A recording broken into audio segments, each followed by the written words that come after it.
What is up, everybody? Welcome back to the Paper Planes channel. This is my Dark Souls 2 Ultimate walkthrough. It's Valentine's Day, and I'm making a video for all you lovely people out there.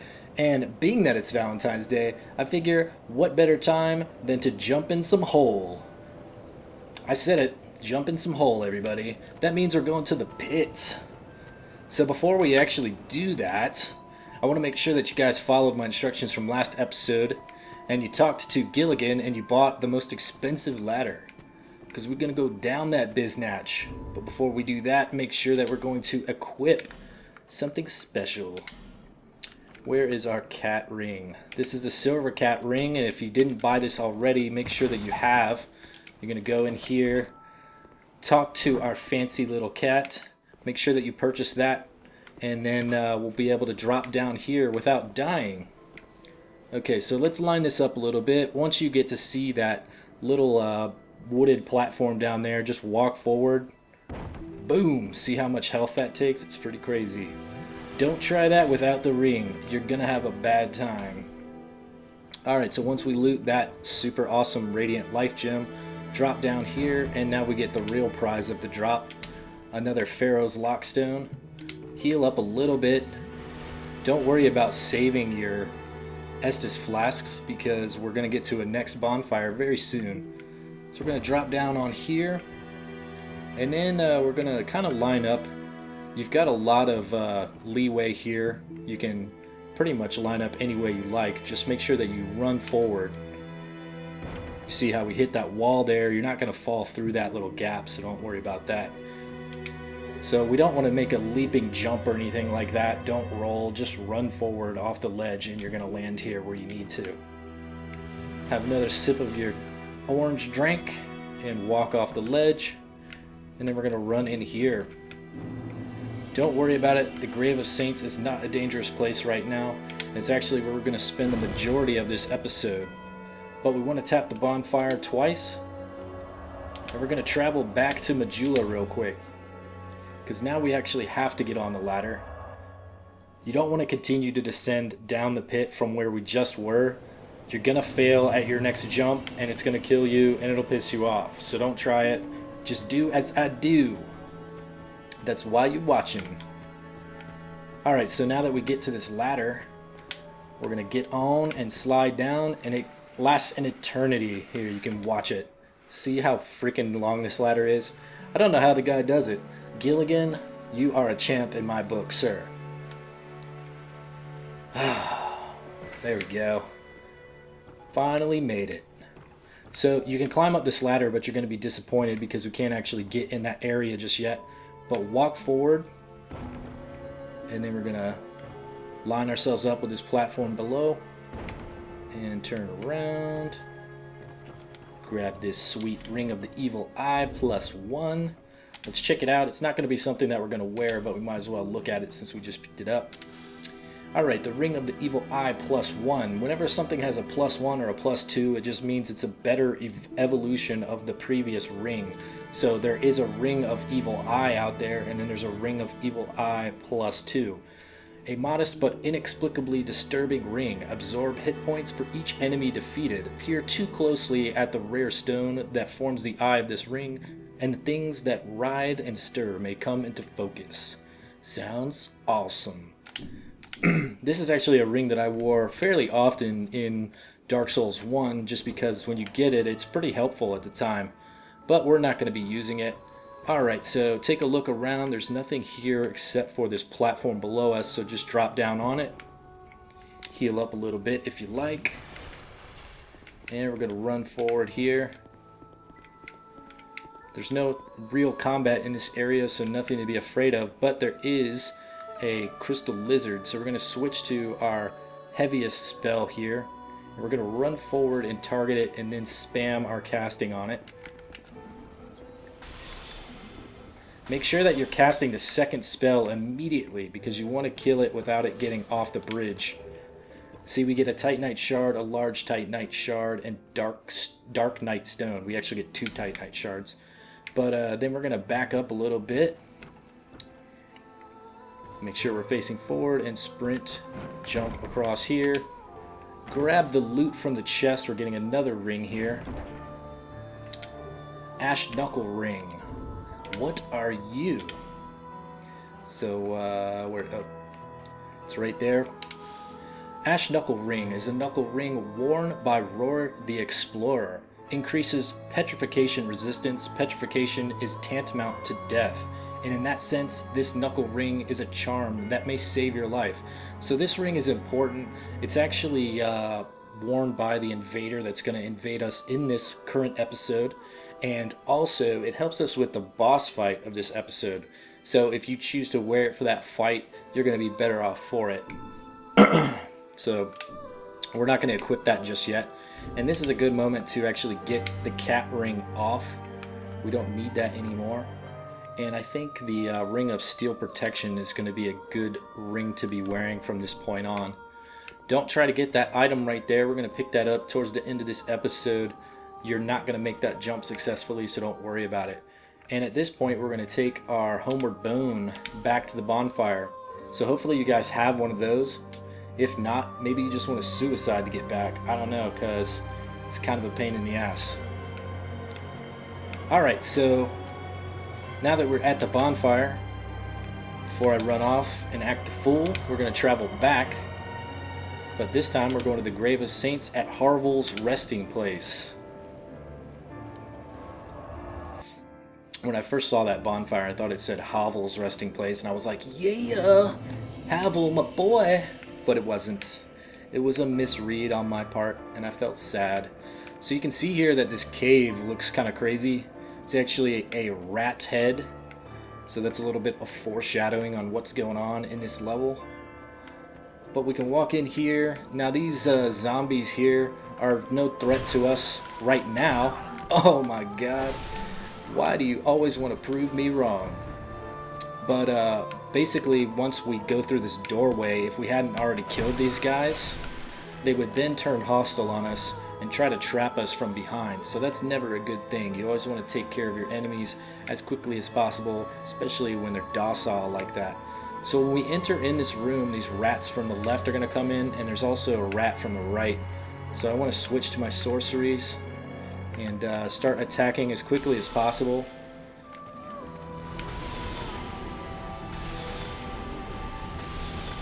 Sweet. And once you've killed 4 of them, you know that you're no longer in any danger of the little rat bastards. This soul item here in the middle of the pit area is impossible to get to at this moment in time, so don't try it. But we can loot this item here. Large soul. Yakshamesh. Alright, so we're going to walk up here, and there's going to be some more little rat dudes. You can see them down in the end there. So go back to our spells. Make quick work of them. Always want to keep an eye open in these areas. Rats seem to come from all kind of directions, so you need to be careful and be aware. There's tons of Pharaoh's Lockstone traps here. So make sure that you're not just using them because you see them. I'd say from this point on in the game, the majority of Pharaoh's Lockstones, where you can actually use the contraption, are more negative than they are positive. But the ones that are positive are good, and we'll go into that in a moment. But, hello. That's actually where we just came from. Brain farts. Alright, so we're going to use this Lockstone here in the middle, and it's going to lower this bridge. Now, there's nothing dangerous about that, so we're going to go ahead and cross. And what I want you to do is head up the stairs first. We'll loot this item here. Whisper of Despair and a torch. The Whisper of Despair, a hex that releases verbose darkness. The darkness echoes words of despair, reducing the defense of opponents. The dark blankets the world in black. A thing of tranquility, a thing serene. Okay, you need to cast this with a staff. This being a hex, sometimes it's going to have different casting tools that you need to use to do so.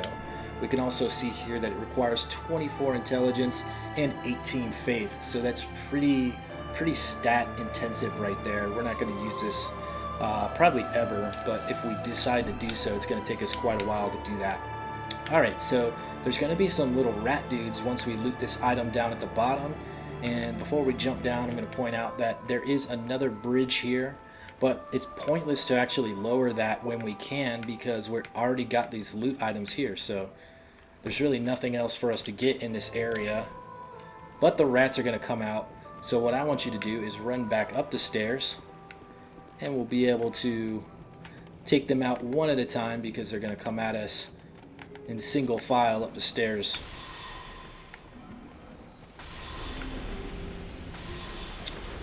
Thanks, buddies.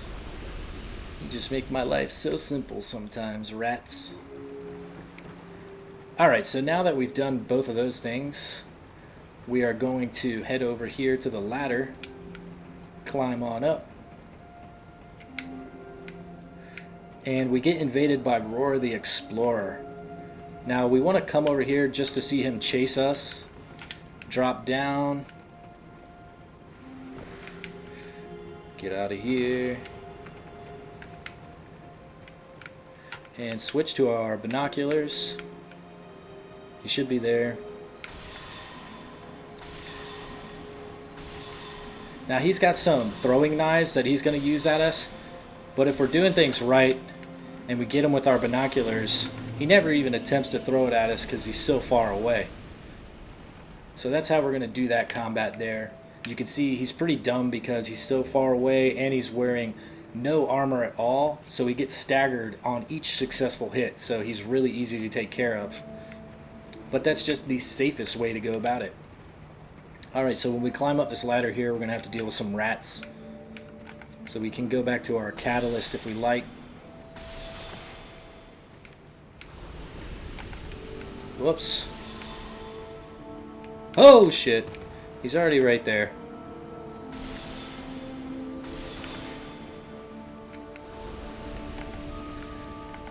I hate how dark they are. It's really hard to see them. But they have some kind of aura around them, which is helpful. But see, all these Pharaoh's Lockstone traps, they're all bad. And if you use one here on any one of these three where these rat statues are, the rat statue will actually spit out a pool of acid.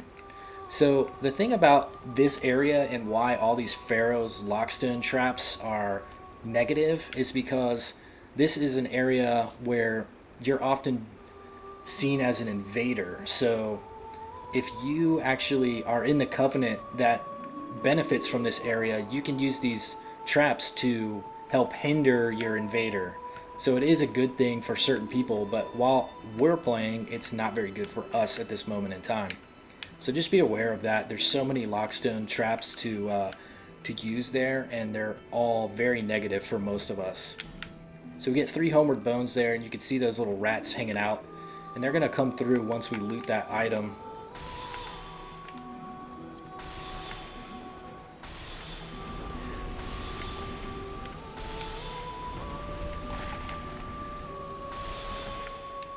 Alright, and after you kill those guys, they're going to be done with us for a little while.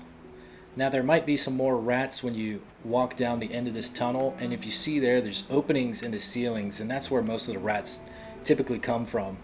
So what you can do is just run down here,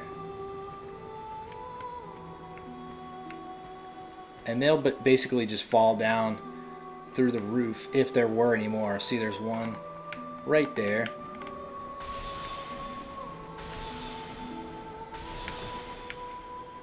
And we should be good. Now we can go ahead and tap the bonfire.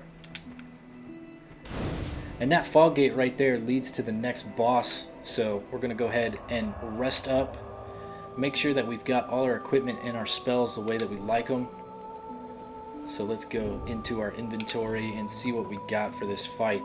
So we're not going to be using sorcery, so this is a good opportunity to equip the Ash Knuckle Ring, because the main rat does inflict some petrification on you. So we're basically going to want this Ring of Steel protection, because when we're getting attacked by lots of the mini little rat minions, they're going to do damage to us, and most of that damage is physical damage, so this will help out. We've got the Ring of Blades, which is going to help us with our melee attacks. Of course, we're always going to benefit from the Chloranthy Ring. I can't really think of too many opportunities that I would take this thing off. and then the Ash Knuckle ring, which we picked up in this episode. So that's the way we're going to roll right here. We're going to be using our sword, and you don't really need the shield. So if your weight capacity is struggling, you can take the shield off and just two-hand the sword. But it is good to have the shield just in case you get pinned up. So I'm going to keep that on. And we're going to run through here. And now the main boss doesn't actually spawn until you kill 10 of these little rats. And I think it's best to just stay on the outside zones. Well, if I fucking hit the rat, that would help. Alright, so just circle on the outside. You want to keep these statues to help you out. So you can separate most of the rats here. And targeting doesn't really work out so well. God damn, dude. I'm just full of fail this week.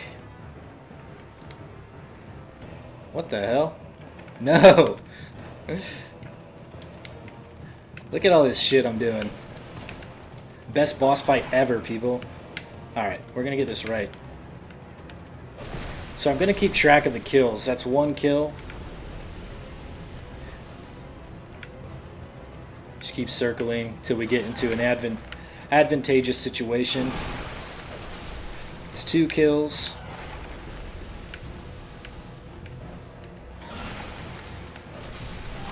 3 kills. 4 kills.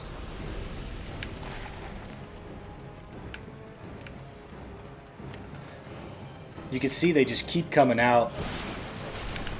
5 kills. 6.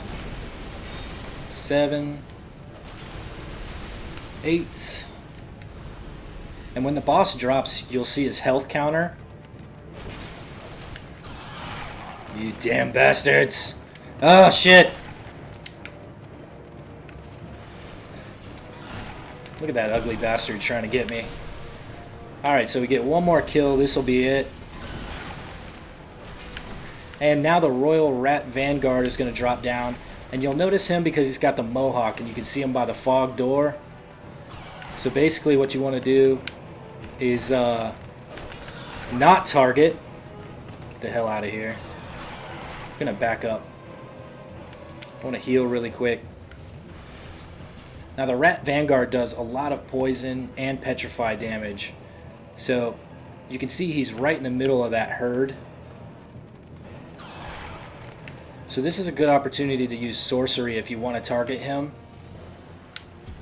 And it's totally okay to kill some of the minions now, just to clear them out.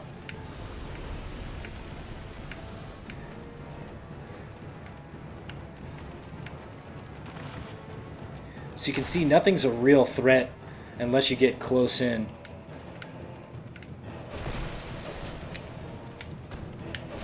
What the fuck is this guy doing? Alright.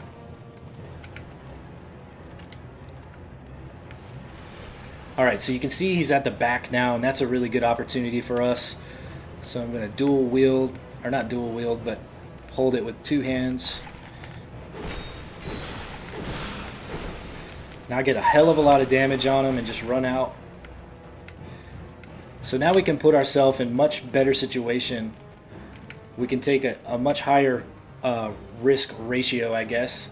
So we don't have to wait till he's in the very edge all by himself. You bastard. Oh my god. Alright, so he's in the middle there. And the good thing about when you kill the Rat Vanguard is every other rat just disappears. I hate these statues. Alright, so now every rat's going to go away. You can still get some kills off of them.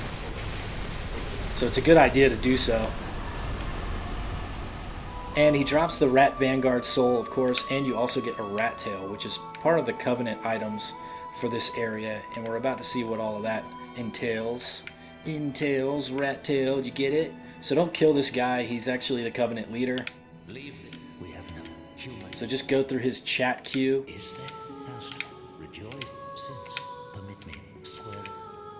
And we are not going to join this Covenant. You will get the rat seal ring, I think it's what it's called. But basically what that ring does is when you wear it and you're in this area, it basically pulls other human players that are online into your world as invaders, so you get to attack them and PvP with them, and that's what all these Pharaoh's traps are for. So that's when they're being beneficial to you in your playthrough.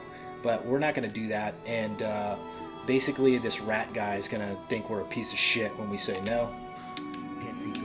He already thinks we're a piece of shit anyways, but that's it. So we're going to leave him, and we're going to drop down here. Now we get to pick up the item that we couldn't get earlier, and of course it's another lockstone. Now the cool thing about being in this area, if you're playing online, is when you get pulled into somebody else's world, and if you kill them, you're going to get a Pharaoh's lockstone. So it's a great way to farm lockstones. So just keep dropping down on these coffins here. Just move to the edge each time. It's not too much of a drop. Now the next drop is a little bit of a drop, so just make sure you've got some health. You'll be able to see how much damage we take when we do. Now remember, we still have that cat ring, so you can always equip that when you're making these maneuvers, and then when you land you can take it back off. So we don't need that ash ring on anymore, and I want to replace it with my clear bluestone ring. We'll loot this corpse here and we get a bleed stone. I think that's the first time we've picked up one of those, so I'm going to take a look in our inventory. The Bleedstone, it's in the inventory section for the upgrade materials, and it is an altered state of Titanite used to make weapons lacerating or to provide bleeding reduction to shields. Sorcerers at the Melfian Magic Academy once attempted to imbue Titanite with various elements, but are said to have failed. Someone must have succeeded though. What else would explain this stone? So there we go. Now you know what that's all about. And now we can finally get this item over here. And all you're going to do is line yourself up with it a little bit, turn around, and then make another turn. And we're just going to sprint jump. There you go. Smash into the wall, pick it up. It's the disc chime. This thing is pretty cool. Going to take a look at what it's all about. It's actually a shield and a chime.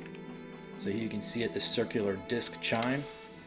The disc chime is a rare sacred chime of unknown origin, can be used as a shield. This chime, likely brought here by a visiting saint, slightly augments the effects of miracles, use strong attack to emit miracles and hexes, and obviously your standard attack is to use it as a shield. So this thing is really cool if you like to play using miracles and hexes, of course. But you have to make sure that the hex that you're trying to cast uses a chime and not a sorcerer's catalyst. But you can see here it's got a requirement of 18 faith to use it, so we're not going to be using that anytime soon, obviously. But if you like to use miracles, this is pretty damn cool to have. Alright, so now we can back out of that, and we're going to drop down below, but before we do, I want to make sure that you guys understand what we're getting into. You see that guy down there with the glowing chest? We've got a lot of mobs that are going to explode, so we can do a couple different things. We can range kill them, which is pretty safe. We can run around in circles until they blow up, which is another way to do it without wasting any ammo or anything like that, but it is slightly dangerous. Or we could melee them, and that is probably the most dangerous method, because if you whiff on any one of your swings, they're going to land a falling, exploding attack, and it's going to deal massive damage. And if there's any more still alive, they're probably going to get you too. So you got to be careful of that. So I'm going to suggest to you that you do ranged attack, and we can get one of these guys right off the bat. And I was hoping that if we killed him, some of the others might run out, but that's not the case. So they're coming out of both ends. Now you're going to turn around.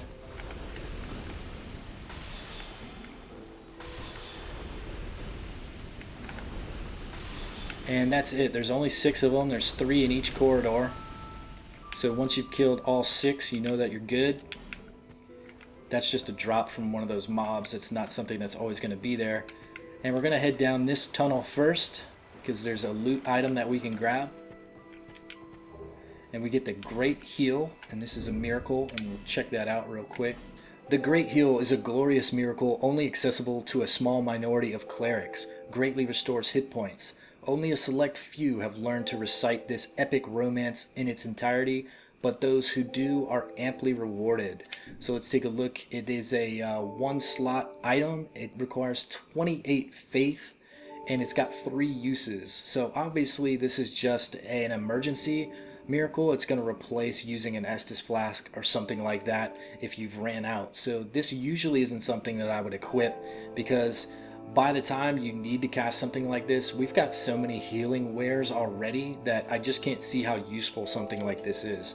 Now, when you have healing spells that allow you to heal other players or allies, those things are very powerful. So those are the only type of healing spells that I would ever consider. Okay, so now we're going to go down the other end of the tunnel. Moving so slow in this crappy ass water. See what spells I've got equipped.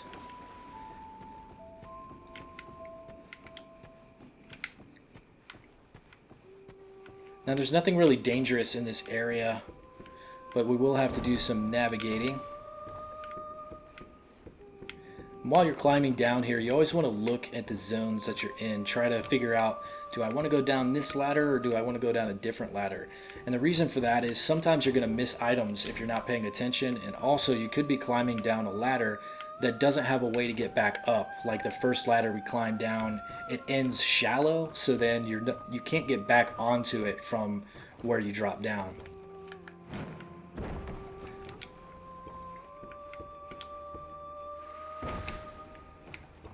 So we're still keeping an eye on what's going on. Got an item behind this ladder here. Ooh, a life gem. Heck yeah. Sometimes the ladders are hard to spot, but just keep looking around. There's usually one there. If not, you can always find a way to make a leaping jump to the next platform. You can see here, we're not going to be able to get back onto this ladder once you drop off. That's it. So make sure that you've collected all those items. Now this chest is safe to open. What do we got? Token of Spite. Hell yeah. Alright, so the Token of Spite, token recognizing that the owner has traveled worlds to defeat others. When used, you are more likely to summon invaders from other worlds for a period of time. Simply carrying these tokens shows the bitterness of the grudges the holder has accumulated. So this is a covenant item, and we'll get into more of that stuff later. This is more mainly for PvP and co-op play. So back out of that. And we're going to go ahead and move down this hallway here. Now this zone, it gets extremely dark, so we're going to be using a light source very soon. Not in this episode, because we're not going to go through the gutter too much. But you also want to make sure that you destroy any of these statues anytime you see them from here on out. They will spit poison at you, but thankfully we can defeat them. And when you're swinging your melee weapon, you want to make sure that you're not too close to the edge, because your momentum can carry you over. So if you're a little bit cautious of that, make sure that you've got a really weak sorcery spell on. That way you can use it on these statues and not have to worry about going over the ledge. I'm not going to kill that last statue because it's on too much of a narrow edge there. But we're going to drop down here, and you can take a look down below. It's pretty dark. So we're going to come over here, and there's a hole here, but we're going to drop down into it. And there's nothing over here as well, so don't worry about that. We're not going to go off this ledge just yet. We will do that soon enough. Now when you get to here, you're going to notice that these platforms in the left corner look a little bit different than the ones surrounding it. And that's going to tell you that they're going to break. They don't look fragile, but they in fact are. So kind of drop down into the right side of it. It's going to take some damage a little bit, but you don't want to be too far on those platforms when they break, because you could fall into that gap right here, and that's going to probably kill you, actually. So we're going to tap the bonfire. We're going to tap it twice, and we're going to travel back to Majula.